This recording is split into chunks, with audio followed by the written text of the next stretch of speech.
మన కోసం పాలమూరు రంగారెడ్డి ఎత్తిపోతల పథకాన్ని తలపెడితే 90% పనులు పూర్తి చేసి మీ నార్లాపూర్ కాడికే వచ్చి ఒక పంపు కూడా ఆన్ చేసి నీళ్లను కృష్ణా నీళ్లను ఆ ప్రాంతానికి చూపెడితే 2 ఏళ్ళు అయిపోయింది రేవంత్ రెడ్డి గారు వచ్చి.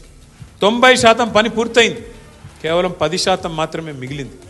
ఏనుగెళ్ళింది తోక చిక్కింది అన్నట్టు తోక మాత్రమే మిగిలింది. రిజర్వాయర్లు మీ కళ్ళ ముంగట కనబడుతున్నాయి కదా.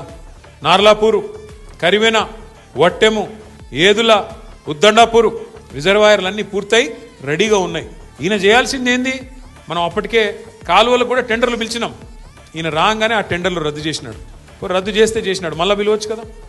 10 పైసలతో అయిపోయేదానికి ఇవాళ పని చేయకుండా ఎందుకు చేయట్లేదు? తొందరగా చేస్తే కేసీఆర్కు పేరు వస్తుంది. పాలమూరు రంగారెడ్డి కేసీఆర్ గారు కట్టిండని చెప్పి యాద్ చేసుకుంటారు.